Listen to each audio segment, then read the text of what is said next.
Shalom saudara, kembali kita berjumpa dalam channel Benteng Iman ya.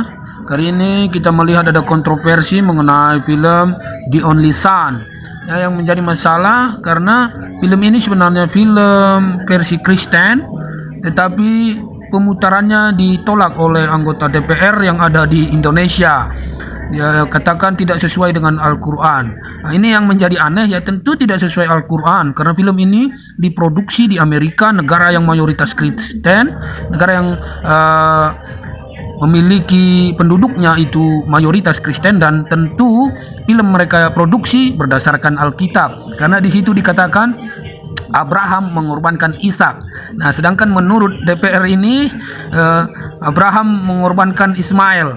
Nah, dia hanya mementingkan diri sendiri dan sepertinya dia kurang membaca, dan dia menganggap bahwa apa yang dia tahu itu seharusnya diterima orang, padahal jauh sebelum dia ada dan sebelum bahkan Al-Quran ada, Alkitab sudah mencatat bahwa Abraham mempersembahkan Ishak anak perjanjian, dan keselamatan juga akan datang dari keturunan Ishak, yaitu jugalah Yesus Kristus Sang Juru Selamat. Mari kita lihat tanggapan dan sanggahan dari Dr. Bambang Nursena yang sangat bagus menjelaskan asal kata dan juga dari catatan zaman dahulu ya, catatan zaman dahulu sebelum ya Kristus lahir, bahkan menjelaskan bahwa anak yang dipersembahkan menurut versi Yahudi, versi Aram, dan bahkan orang Kristen mula-mula itu tidak berubah. Jelas bahwa yang dipersembahkan menurut teks-teks terlebih dahulu atau zaman dahulu itu anak yang dipersembahkan adalah Ishak.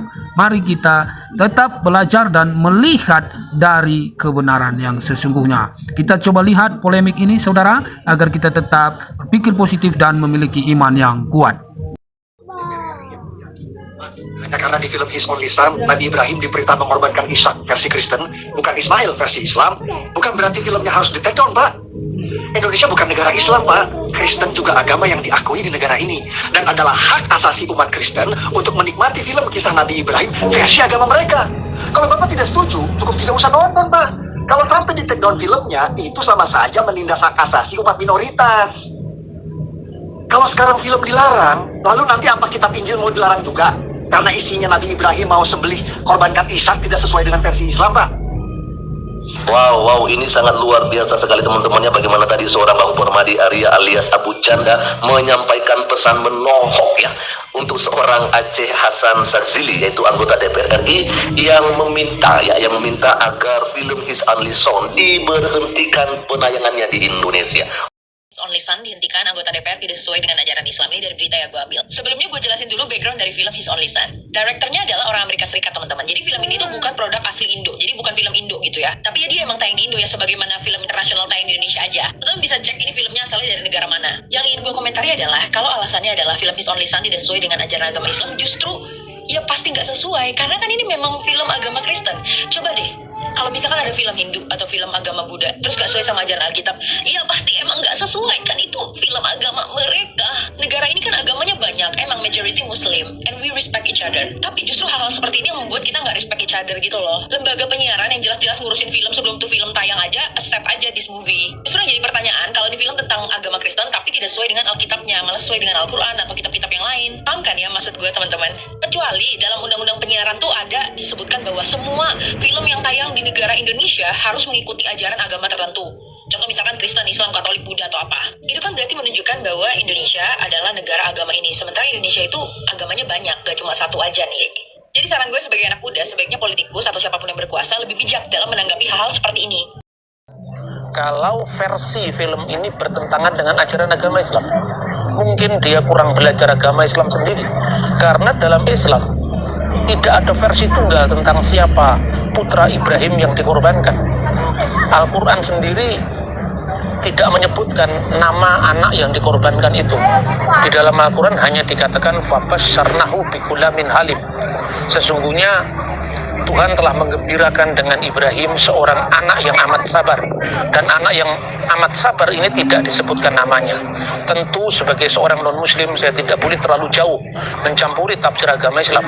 Yang ingin saya sampaikan bahwa di dalam Islam sendiri ada berkembang dua versi. Ada hadis-hadis yang meriwayatkan Iska, ada hadis-hadis lain yang meriwayatkan Ismail.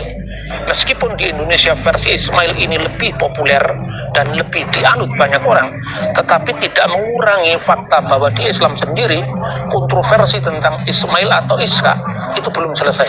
Nah, sementara itu pada pihak lain ada fakta yang harus diungkapkan, bahwa putra Ibrahim yang nyaris dikorbankan Iska itu bukan sekedar pandangan agama Kristen, tetapi pandangan sejarah lebih dari satu agama. Minimum bisa saya sampaikan, yang pertama adalah agama Yahudi yang berdasarkan Taurat yang dibaca oleh saudara-saudara kita yang beragama Yahudi. Disebutkan dalam Sefer Bereshit 22 ayat 2 jelas di situ adalah Iska. Naskah kuno manapun menyebut itu adalah Iska. Misalnya naskah yang paling kuno yang ditemukan di gua keempat yang dikenal dengan naskah Laut Mati atau The Dead Sea Scroll. Dalam tayangan saya beberapa minggu lalu sudah saya buktikan bahwa di situ terungkap bahwa yang nyaris dikorbankan adalah Iska. Sampai naskah Masoretik yang menjadi standar dari naskah terlengkap dari abad 9 Masehi sampai abad ke-11 itu adalah Iska. Ketika kekristenan mewarisi Taurat yang sama ini, yang kita sebut dengan Perjanjian Lama, tentu Taurat dengan kitab nabi-nabi dan kitab-kitab suci yang lain, itu juga dikatakan Iska. Ada satu komunitas keagamaan yang lebih tua lagi, yaitu orang-orang Samaritan atau orang-orang Samaria. Di sana juga mereka memiliki Torah Somron, Taurat Samaria. Di situ juga disebutkan Iska. Artinya naskah Laut Mati dalam bahasa Ibrani, naskah Masoretik dalam bahasa Ibrani. Naskah Laut Mati berasal dari abad kedua sebelum Masehi. Naskah Masoretik berasal dari abad 10 setelah Masehi. Dan naskah Samaria itu satu komunitas keagamaan yang lebih tua lagi, meskipun naskahnya tentu tidak setua komunitas yang kita kenal. Itu juga disebutkan Iska. Dalam Kejadian pasal 22 ayat 2 dikatakan Hahna et bineka et yihidika asr ahabta et hitsak wilehlika el eret amuria. Ambillah anakmu yang tunggal yang kau kasih, yaitu Iska, dan bawalah dia ke tanah Muria. Satu-satunya perbedaan. Jadi jelas saudara yang dikasihi Tuhan, kita tidak usah terpengaruh dengan pendapat orang, tapi kita tetaplah belajar firman Tuhan dan rajin baca firman Tuhan dan rajin berdoa, maka kita akan melihat kebenaran, dan kebenaran itu hanya ada di dalam Yesus Kristus. Shalom.